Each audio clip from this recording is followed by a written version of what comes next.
और बात करेंगे उत्तर प्रदेश में बीजेपी को बड़ा झटका लगा है उसी की। 5 साल पहले 62 सीटें जीतने वाली बीजेपी इस बार 33 सीटों पर सिमट गई है। सोचिए, वोट शेयर भी 50% से घटकर 41.3% आ गया है।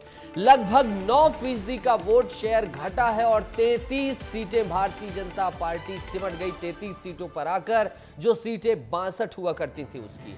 योगी मोदी ने मिलकर पूरी ताकत लगाई। मोदी ने 32 और योगी ने 169 जनसभाएं की, फिर भी हार मिली। सपा ने बीजेपी को केंद्र में पूर्ण बहुमत से दूर कर दिया है। इस चुनाव में सपा देश की तीसरी सबसे बड़ी पार्टी बनकर उभरी है। 37 सीटें समाजवादी पार्टी ने जीती हैं और अखिलेश यादव और राहुल गांधी की जोड़ी को उत्तर प्रदेश ने भर भर कर प्यार दिया है। पिछले लोकसभा चुनाव में 5 सीटें महज थी समाजवादी पार्टी के पास। सपा का वोट शेयर 18% से बढ़कर 33% हो गया है और 33 ही सीटें भारतीय जनता पार्टी पाई है। और 33% वोट शेयर पाने के बाद समाजवादी पार्टी ने चमत्कृत कर दिया है पूरे उत्तर प्रदेश में। आदर्श हमारे सहयोगी सीधा जुड़ेंगे, रेजिडेंट एडिटर, सीधा उनका रुख करेंगे और जाएंगे उत्तर प्रदेश। आदर्श, ये क्या हुआ उत्तर प्रदेश में? अब तक तो काफी विवेचना हो गई होगी, पॉलिटिकली एक्टिव है पूरा प्रदेश।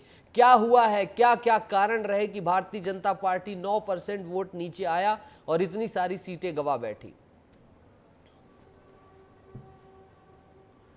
नितेश, हम बीजेपी की चर्चा यूपी की शुरू करें उससे पहले मैं आपको एक लाइन में बता देता हूं कि आप ही की नामाराशी बिहार के मुख्यमंत्री नीतीश कुमार ने नीतीश कुमार से संपर्क साधने की कोशिश की जा रही है। समाजवादी पार्टी के मुखिया अखिलेश यादव की तरफ से सूत्रों के मुताबिक जो जानकारी मिली है उसके मुताबिक तेजस्वी यादव की तरफ से वो मैसेज नीतीश कुमार तक पहुंचाना चाहते हैं कि हम अगर साथ आते हैं तो कहीं ना कहीं गठबंधन की सरकार बेहतर बना पाएंगे। ये रही पहली बात। दूसरी बात जो आपने सवाल किया, बीजेपी आखिर क्यों यूपी में पीछे रह गई। यूपी की अगर हम बात करें तो निश्चित तौर पर पिछले कई महीनों से लगातार जब टिकट को लेकर मंथन चल रहा था बीजेपी में कि आखिर किस जिले में किस उम्मीदवार को टिकट दिया जाए, तो इस बात को लेकर लगातार स्थानीय कार्यकर्ताओं की तरफ से, लोगों की तरफ से ये मैसेज पार्टियों को, उनके सर्वे करने वाली एजेंसियों को दिया जा रहा था कि जो स्थानीय उम्मीदवार हैं उनको बदला जाए। करीब 50 के आसपास ऐसे उम्मीदवार थे अलग अलग जिलों में जिनको बदलने की मांग स्थानीय कार्यकर्ताओं, स्थानीय नेताओं, लखनऊ के जो संगठन के लोग हैं उनकी तरफ से और तमाम जो उनके कार्यकर्ता पदाधिकारी थे उनकी तरफ से की जा रही थी। लेकिन शायद बीजेपी ने यहाँ पर बड़ी गलती की। यहाँ पर बीजेपी ने सोचा कि शायद जो पहले से लगातार जीतते आ रहे हैं उन्हीं पर दांव खेला जाए, नए चेहरों पर दांव ना लगाया जाए, सेफ जोन में रखकर। और इसी का सबसे बड़ा नुकसान, इसी का सबसे बड़ा खामियाजा बीजेपी को यूपी में भुगतना पड़ा, जो 62+2 64 से नीचे गिरकर सीधे 33 सीटों पर आ गई। निश्चित तौर पर यह सबसे बड़ा कारण रहा है। दूसरा सबसे बड़ा कारण अगर हम बात करें तो कांग्रेस और समाजवादी पार्टी का एक साथ होने की वजह से कई ऐसे समुदाय के वोट बैंक हैं जो अलग अलग पार्टियों में विभाजित होते थे, वो एक साथ आए। चौथे कारण की बात करें अगर हम, तो बीएसपी का जो वोट बैंक रहा है, जो नाराज वोट बैंक बीजेपी की तरफ से हटकर किसी और पार्टी में जाता, उसको एक बड़ा विकल्प मिल गया। यानी कहीं वो समाजवादी पार्टी, कांग्रेस में डाइवर्ट होता। बीएसपी चूंकि यहां पर बहुत मजबूत स्थिति में नहीं थी, उम्मीदवार भी उनके बहुत मजबूत नहीं थे, तो ऐसे में बीएसपी का जो काडर वोट था वो बीजेपी के विकल्प के तौर पर दूसरी पार्टी को तलाश रहा था। और ऐसे में भी समाजवादी पार्टी और कांग्रेस के साथ आने की वजह से ये वोट बैंक भी एक तरफा ट्रांसफर हुआ गठबंधन को लेकर।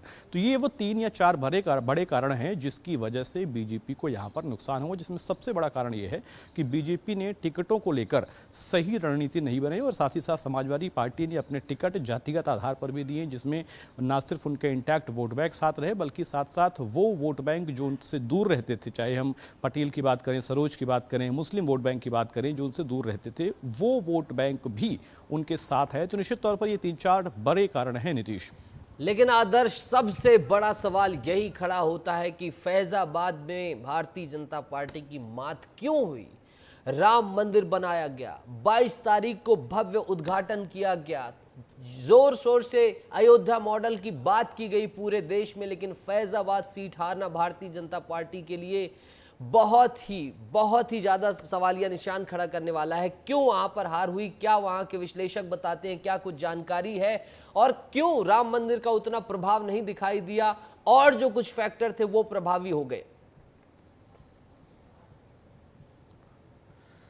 देखिए नीतीश, जब हम प्रदेश स्तर पर, देश स्तर पर या फिर ग्लोबल लेवल पर राम मंदिर की बात करते हैं तो निश्चित तौर पर एक बहुत बड़ा मुद्दा है, बहुत बड़ा अचीवमेंट है सरकार के लिए भी, हिंदुओं के लिए भी। लेकिन अगर हम बात करते हैं राम मंदिर को फैज़ाबाद से जोड़कर, जहाँ की लोकसभा सीट है, तो वहाँ पर उस तरीके का प्रभाव, या यूँ कहें कि उस तरीके का बीजेपी ने जो कोशिश की थी, जो चाहा था, वो नहीं हो पाया। उसका सबसे बड़ा कारण ये है कि जो वहाँ के मौजूदा सांसद रहे थे लल्लू सिंह की तरफ से एक बयान आया एक रैली में, जिसमें उन्होंने कहा था कि अगर हम 400 सीटें पार करते हैं तो निश्चित तौर पर संविधान बदलेंगे।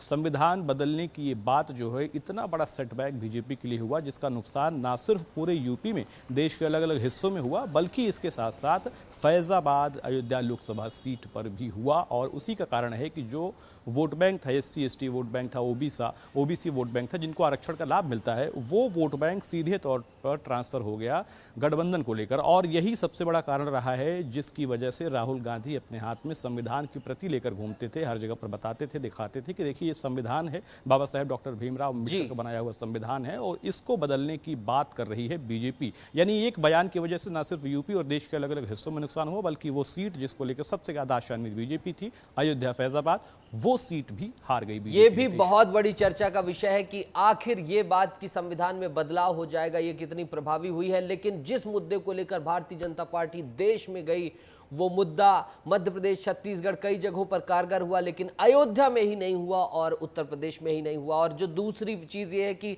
समाजवादी पार्टी को लेकर छोटी सी टिप्पणी दे दीजिएगा आदर्श, की समाजवादी पार्टी, बहुजन समाज पार्टी जो पिछली बार बीजेपी के बाद दूसरा बड़ा घटक दल बनकर उभरी थी, सपा भी पीछे हो गई थी, उसका लगता है पूरा वोट बैंक शिफ्ट हो गया है इस बार इंडिया गठबंधन की तरफ। छोटी सी टिप्पणी।